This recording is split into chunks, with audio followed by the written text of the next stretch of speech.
So if you spend a decent amount of time online, you've probably seen a lot of articles or headlines saying that Disney World is empty, nobody's going to Disney World anymore. You got a lot of politically right-wing people saying, oh, nobody likes Disney anymore because they're too woke. And then a lot of left-wing people saying, nobody wants to visit Disney World because they don't want to visit Trump's America or Ron DeSantis' Florida. And then you top it all off with both sides saying, it's too expensive, the quality's gone down, they just keep rising the prices, so nobody wants to go. So what is the real answer as to why Disney World is now empty? Trick question, it's not empty at all. So I live in Orlando, right between all of the major theme parks. I visit a different park basically every single day, meaning I also obsessively track wait times at all of the parks all the time too. And I can tell you right now, contrary to what a lot of those headlines are saying, Disney World is still very much busy. In fact, I still find myself regularly avoiding certain parks at certain times because they're just way too crowded. Now, it's really easy for people to cherry pick certain clips or pictures showing, wow, look how empty the park is right now. And they will use examples of that to prove how empty they are. But let's just take a look at some clips that I saw somebody reacting to as a way to prove that Disney World is now empty. Disney World is empty right now. Let me show you just how low the crowds are. I'm talking about a 30-minute wait for Tron, Space Mountain being a walk-on, It's a Small World, another walk-on, a 20-minute wait for Jungle Cruise, another 5-minute wait, a walk-on for the Teacups, virtually no line to be found at Seven Dwarfs Minecart. Okay, so in this video, she's walking around Magic Kingdom and the wait times are all really low. Now, Magic Kingdom around this time of year is a very unique case. So for those that don't know, Magic Kingdom hosts these Halloween parties. Not every night, it's only about half the nights. Now, these are after-hours events that require a specific ticket to get into.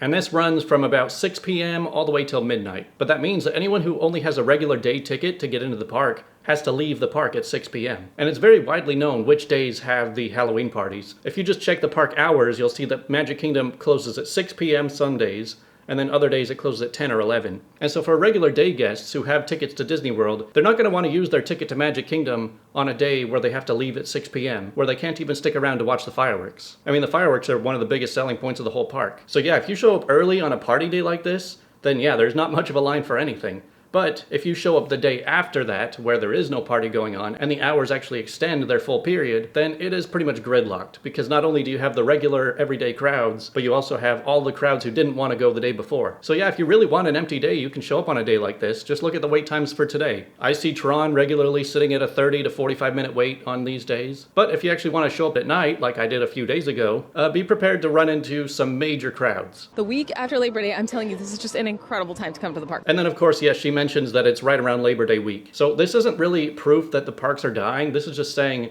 hey, this is a really slow time of year if you're looking for an empty time. And yes, the week of Labor Day is one of the emptiest times of the year. But unfortunately, those crowds have piled right back in after that week was over. That week was the only time I've ever been able to show up to Epcot and get on Cosmic Rewind in less than 30 minutes. Now, the next clip he's reacting to is these people walking around the World Showcase at Epcot and saying, whoa, there's nobody here, it's empty. And this one's even funnier to me because it's clearly recorded in the morning. Right when this park opens, nobody is rushing to World Showcase because World Showcase is all about like exploring restaurants and trying different foods. And most of the things there don't even open until about noon. So if you're running over there at 9 a.m. before anything is open, which you can see a lot of the stuff in there is not even open yet, then yeah, there's not going to be anybody over there because they're all in line for Cosmic Rewind and Test Track. And then here we have the third clip.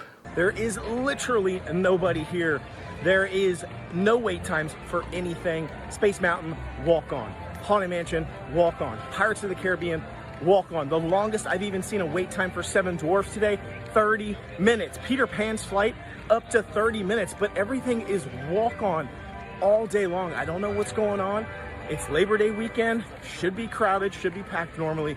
This place is empty and I am absolutely loving it.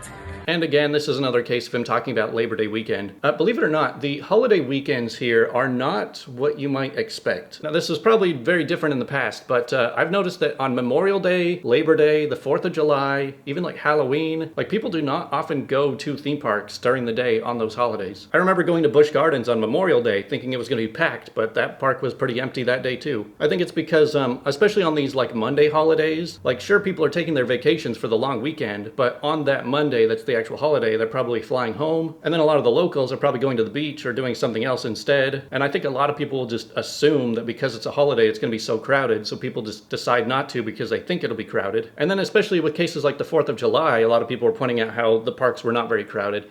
That's because everyone's waiting around to go at night when the fireworks are. If you're wanting to see the big fireworks show at 10 o'clock, you're not going to want to show up at 9 a.m. because that's kind of too long for most people to handle in the park. So yeah, it's very easy to cherry pick like very specific parts of very specific parks at very specific times of day. I mean, what if I showed the clip of me leaving Disney World at like 12:30 a.m. where I was the last one in the park and said, whoa, there's nobody here. This place must be dying. It's all about leaving out the context to push a certain message. Now, I'm not here to defend Disney. I'm just here to call out the lies. I've noticed over the past decade especially how there's a lot of people who are just fueled by hatred of a certain company or a certain celebrity. And so any bit of news that you find that's negative about that company, like you're feeding right into it. And so there's a lot of media people and a lot of people who run YouTube channels who know that people hate Disney. All you got to do is tell people what they want to hear. Tell them that your boycott is working. Just look, they're failing. Nobody's going to their parks anymore. Everyone agrees with you. And then they keep milking that same content day after day so that people can watch it and say, yeah, I also hate Disney. I'm so glad they're failing. I can't wait for them to go bankrupt. Meanwhile, Disney is doing just fine. You know, in a way, a lot of these anti-Disney channels are probably helping the parks a little bit, because what is the number one worst thing about visiting a theme park? It's the large crowds and long lines. And so by all these people saying, oh, look how empty Disney World is. Nobody wants to go there because Disney sucks. There's got to be a lot of viewers who are saying, yeah, down with Disney, but maybe now's not a bad time to book a trip now that the crowds are low. But then they show up and see that all the lines are stretching out the door still. I mean, trust me, I wish that these parks were as empty as a lot of these people are claiming. Now, that's not to say that everything is completely normal. There definitely have been a lot of shifts with crowd behaviors over the years. And I've found that the more you try to predict crowd behavior, the more you realize that it's just nearly impossible to know exactly when people are going to go where. And it's been made especially complicated because these days it seems like everyone is playing by a different set of rules. You know, back 40 years ago, it was pretty simple. Most people who would go to these theme parks were just regular middle-class families, and so they would wait until their kids were out of school, you know, whether it was like summer vacation or winter break or any holiday weekends, and then they would take a trip out to Disney World for that time when it was convenient for them. Well, then people started to realize that all those times that kids were still in school were empty, and they were really nice times to go. So you had people start taking more time off for those times. And nowadays, you have a lot of just adults who like to go to the park who don't have kids, so they don't have to work around the school schedule. So now you have the crowds sort of spreading pretty evenly across the whole year. I mean, you definitely still have some major spikes around some holidays, but like the whole summer is only slightly busier than the spring. And I think people are finally starting to realize that Florida summers are just hell on earth. And even then, the crowds don't move in these long-term periods much anymore. Like I'll find times where like just a few day period, the parks will be empty. Like just some regular week in like April. And then the next week, it's like the busiest you've ever seen it. And this is like nowhere near holidays. This is not even on like spring break. It just seems to happen at completely random times. But just because things are very different today doesn't mean that it's hurting Disney. So if we look at the annual attendance numbers for Magic Kingdom, the numbers still have not quite recovered from the 2020 crash. 2019 was the peak, and ever since then, we've only recovered about 85%. But if you look over at Disney's revenue, it's at an all-time high. You know, one of the largest complaints these days is that Disney World is just too expensive. Nobody can afford to go there anymore. Disney is just pricing out everybody, and so they're just gonna fail now. Nobody's gonna show up. Well, if we actually take a look back into, let's say, 2017 to 2019, where attendance really peaked. I mean, this was definitely before a lot of the major price hikes. Let's just take a look at the wait times for, let's say, Space Mountain. If we look back to 2017 to 2019, Space Mountain averaged over an hour wait all the time, and would very often reach all the way up to a 2-hour wait, whereas nowadays it sits around 30 to 45 minutes most of the time. Now, with all the people shouting, oh yeah, Disney's dying, Disney's going bankrupt, is this huge drop in wait times really a bad thing for anybody? Are people really out there saying, man, Disney's just not the same as it used to be? Like, what is the world coming to where you can't even stand in line for Space Mountain for 2 hours anymore? Now all we get is a measly 30 minutes in the queue. Well, I think that what actually happened was that back in those late 2010s, the Disney executives were probably like, all right, our parks are way too crowded. We're getting a lot of complaints that lines are way too long. People are not having a good time because of it. So I think it's time we just bump up the price to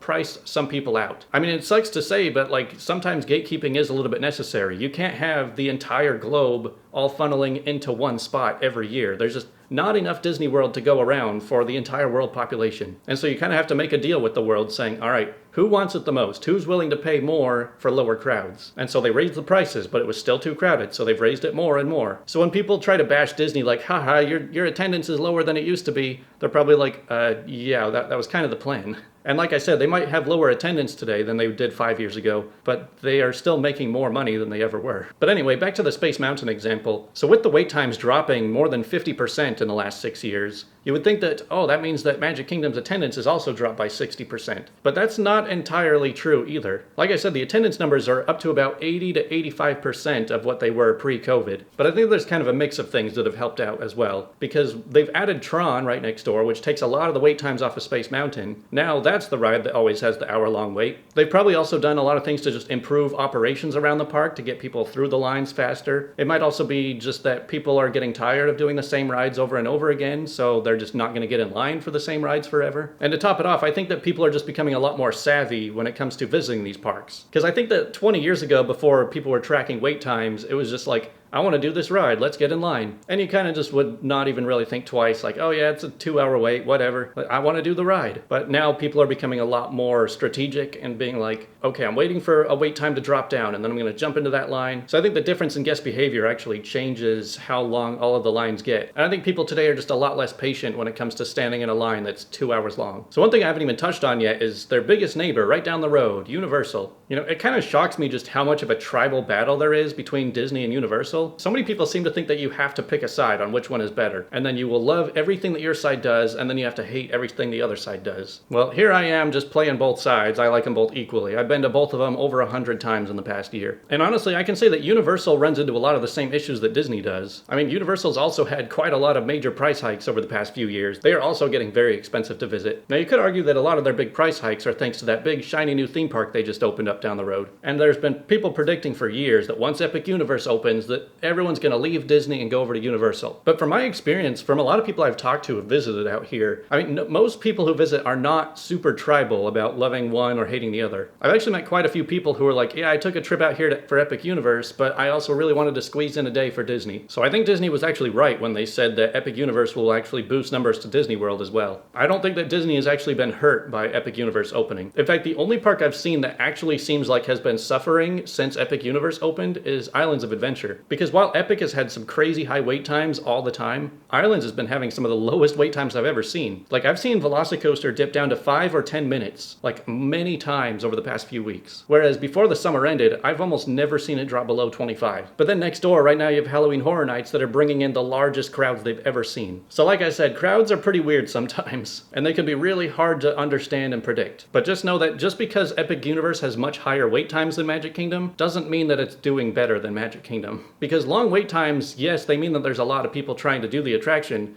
but it can also mean that the attraction is just really bad at sending people through. And Magic Kingdom is the king of capacity. Now, like I said, I'm not here to defend everything Disney does. I don't really agree with a lot of the decisions they've been making, and in fact, I think that over the next year or two, they're going to be hurting quite a bit because they waited so long to compete with Epic Universe, and they just decided to start all of their expansions at the same time. So you walk around Magic Kingdom, there's a huge wall around where the rivers were. You go over to Hollywood Studios, the old Muppets courtyard is all walled off. There's some random walls up in Toy Story Land for some reason. The animation courtyard just got all walled off too, and Rock and Roller Coaster is about to be walled off. Over in Animal Kingdom, all of Dino Land is getting walled off. So it feels like if you're visiting Disney World in the next year or two, you're only really getting like half of the park's content. So I think that once they all finish, you know, in maybe 3 or 4 years, then attendance is really going to spike when everyone wants to come and do all the new stuff. So I mean, there's a lot of factors that play into why crowds come or why they don't come, and I think people really just love to simplify it down to, oh, it's because we're boycotting. So I will just say that if you're terminally online and you get way too political about everything, it might be time to just log off for a little while, go out and touch grass. Not everything has to be about politics. It's okay to just go enjoy a theme park. And I just want everybody to know before you book your emergency Disney trip, the parks are not as empty as people claim.